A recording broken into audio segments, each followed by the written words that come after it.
The desert was a cruel master. It didn't forgive. It didn't forget. It tested men and women alike, grinding them down to bone and spirit. Those who survived carried the desert inside them, like sand buried in the lungs. Calder Boone had carried it for years. He rode alone across the ridges that morning, his black gelding kicking up plumes of dust with every step. The sun was just climbing, painting the land with long shadows, the sky already the color of hammered copper. Calder's coat was worn, his hat brim pulled low, his revolver tied loose at his hip. He wasn't old yet, but the desert had carved its lines into him early. He had the lean, rangy look of a man who'd worked cattle his whole life, and the silence of someone who'd buried too many friends. To the folks of Dry Creek, he was simply the loner, not because he couldn't stand people, but because life had left him that way. His ranch lay 50 miles east, once filled with a herd of fine longhorns. Years of rustlers, drought, and bad luck had stripped it down to nothing more than a few stubborn cattle and an empty house with wind whistling through the cracks. He kept it alive out of pride, nothing more. But Dry Creek still knew him, and they knew one thing about Calder Boone. He never backed down once he made a choice. The town was stirring when he rode in. Wagons rattled, blacksmith hammers rang, women hauled water with their skirts gathered, and the saloon doors swung loose, welcoming the weary and the wicked alike. Calder hitched his horse outside and walked inside, boots heavy on the porch boards. The saloon smelled of sweat, stale beer, and gun oil. A piano tinkled off key in the corner. Men crowded around tables, cards slapped, dice clattered, whiskey spilled. And when Calder stepped inside, heads turned. They always did. The barkeep, a round man with a red nose, nodded once. Boone, Calder gave the same small nod, then walked toward the counter. He ordered whiskey, though he hardly ever drank it. The glass was poured, the amber liquid catching the light. But before he could raise it, he saw her. She sat in the corner by the stove, half hidden in shadows. At first glance, she might have been just another woman passing through. But something made Calder look twice. Her shawl was pulled tight around her shoulders, but it couldn't hide the rough hack of her hair, cut jagged, as if someone had taken shears to it in rage. Her face, at first he thought it was dirt. But no. It was soot, smeared deliberately, black streaks running down her cheeks like cruel war paint. She kept her eyes low, hands folded in her lap, trembling so hard Calder could see the movement across the room. The barkeep leaned in, speaking low. Sad story, Boone. Her in-laws brought her in yesterday. Said she was a disgrace to their family. Don't know what she did, or if she did anything at all. They hacked her hair, blackened her face with ash, paraded her through town like a criminal, told her she weren't welcome under their roof again. Calder's jaw clenched. He'd seen men whipped for stealing cattle, women flogged for debts they couldn't pay. The West was merciless. But this wasn't punishment. This was humiliation, meant to break a spirit.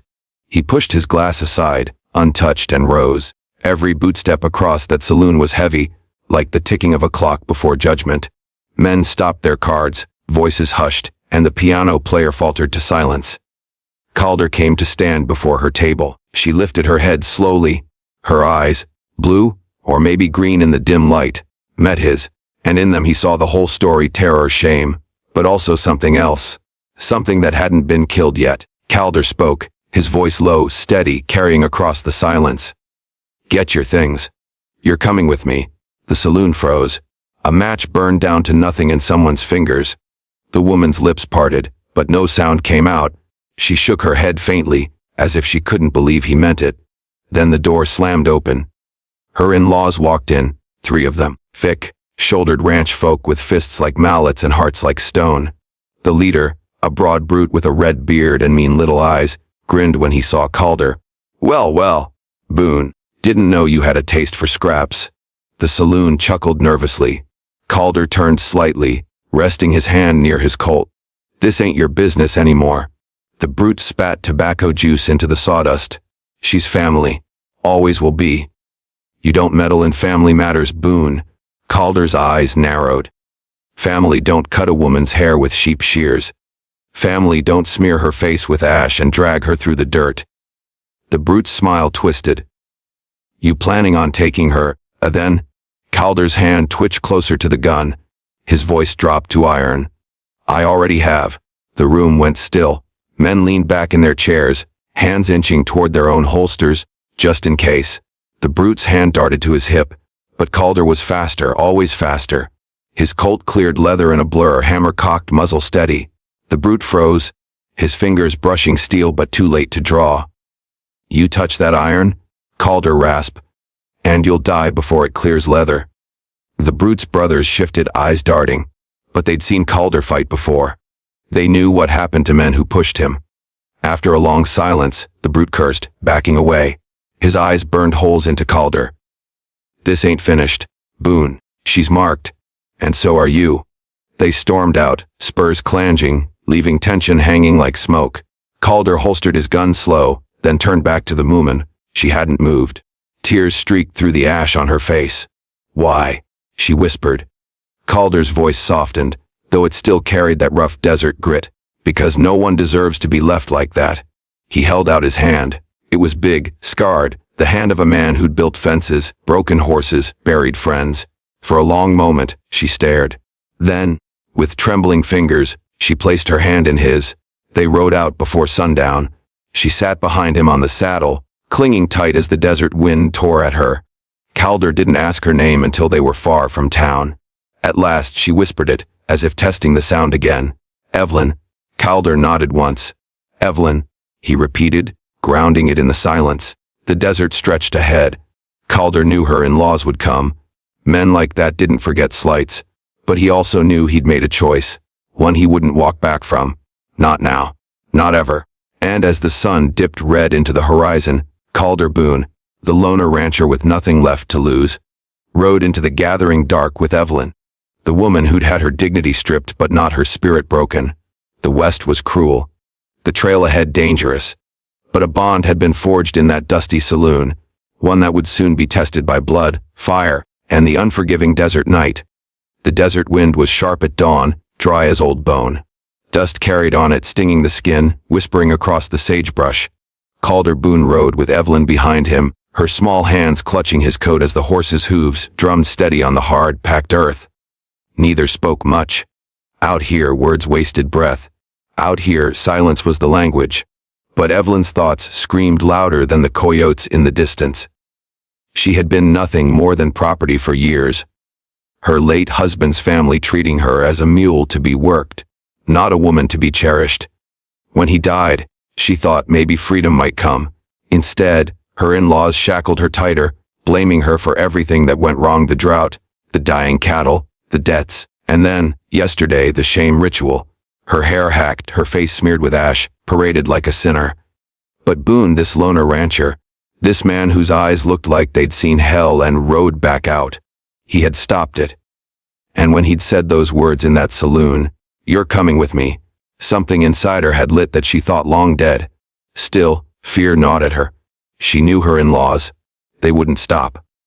By the second day, Calder spotted dust on the horizon. Riders. 3, maybe 4, too far to tell, but too close to ignore. He guided his horse off the trail, into a rocky gulch where mesquite trees knotted together. Evelyn's voice was tight when she whispered, "Is it them?" "Could be," Calder said. "Could be worse." Her eyes widened. "Worse. Outlaws," Calder muttered, scanning the horizon. "Men who'll kill for less than a pair of boots." She swallowed, hugging herself tighter. Calder glanced at her, his expression unreadable. "You trust me?" She nodded quickly, though she wasn't sure if it was truth or desperation. "Then do as I say. We'll make it through." By dusk, the riders drew close enough that Calder could see them clearly. It was her in-laws, all right, but not alone. Riding with them were 2 men he knew by reputation, the Darrow brothers, lean, wolfish outlaws who'd once tried rustling cattle from his spread. Calder had sent them packing with bullets whistling past their ears. That kind of shame didn't fade. "Boone," the brute with the red beard bellowed, his voice echoing across the flats. "You've got something of ours." Evelyn stiffened in the saddle. Calder leaned close, his words a low growl in her ear. "Stay low when I say. Don't move till I move." The men fanned out, cutting off escape. The desert air tightened. Fingers hovered near holsters.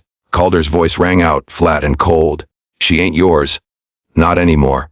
The Darrow brothers laughed, sharp as knives. One spat into the dust. "You're a dead man, Boone. Always figured it'd come to this." Red beard snarled, pointing. "Hand her over, or we gut you where you sit." Evelyn's nails dug into Calder's coat, but he didn't flinch. His hand rested near his Colt, easy casual. But his eyes were fire. "Try it." The standoff snapped like a rope pulled too tight. Guns flashed. The world erupted in thunder and smoke. Calder wheeled his horse hard, shoving Evelyn down against the saddle as bullets screamed past. He fired once, twice. One of the in-laws toppled, clutching his chest, his scream lost in the chaos. The Darrow brothers charged, pistols barking. Calder spurred his horse, cutting for the gulch. Evelyn clung to him, heart hammering, the world a blur of dust and death.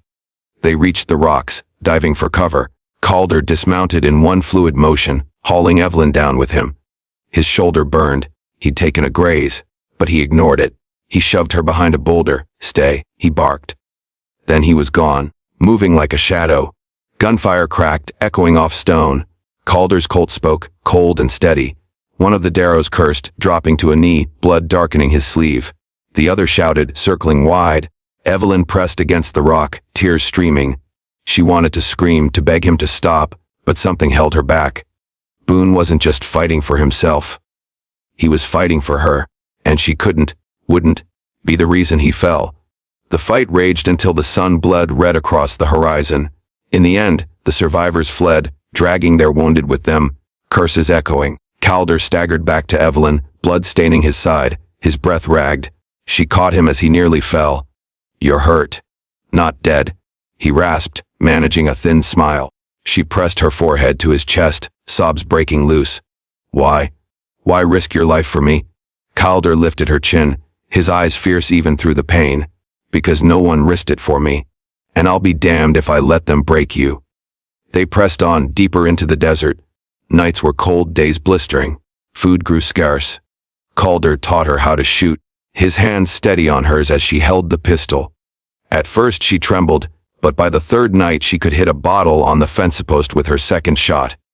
"You're a fast learner," he said, a rare glimmer of pride in his voice. Evelyn swallowed, staring at the gun in her hand. "I've been powerless all my life. I don't want to be anymore." Calder studied her, then gave a slow nod. "Good. Out here, power's the only thing keeps you breathing." But danger followed them. Word spread fast in towns like Dry Creek. The sheriff, a lean man with a politician's smile and a coward's heart, soon heard whispers Boone had stolen a woman, killed her kin, and was riding with blood on his hands. The sheriff saw an opportunity. If he sided with the in-laws, he'd have allies with money and cattle. If he brought Boone down, he'd be a hero, so he sent word to the Darrows, bring Boone in, dead or alive. The final storm broke at high noon, back in Dry Creek. Calder and Evelyn had come to town for supplies, thinking maybe the worst had passed. But as they stepped into the sun-baked street, they saw them, her in-laws, the Darrows, and the sheriff himself, waiting in a line across the main street. The piano in the saloon stopped mid-note. Folks peered from windows, holding their breath. The street was silent but for the creak of leather, the whisper of wind. "Boone," the sheriff called, hand resting easy on his gun. "You're under arrest. Hand her over." Calder's jaw set. "Not happening." The sheriff smiled thin. "Then it's you against all of us." Evelyn's hand trembled at his arm. "Calder." He glanced at her, his voice low, steady. "Stay behind me. If this is where it ends with me standing." The sheriff's hand twitched. So did Calder's. Then the street exploded. The duel was chaos, dust, gunfire, shouts. Calder dropped one of the Darrows with his first shot, spun, and clipped another outlaw's shoulder. Bullets whined past. Evelyn, heart pounding, drew the pistol he'd given her. When Red Beard charged, eyes wild, she raised it and fired. The shot cracked, and he fell, shock etched across his face. Evelyn stood frozen, the smoking gun in her hand, until Calder's shout pulled her back. "Evelyn, move." They fought back to back, Calder firing with deadly precision, Evelyn covering him with raw, desperate courage.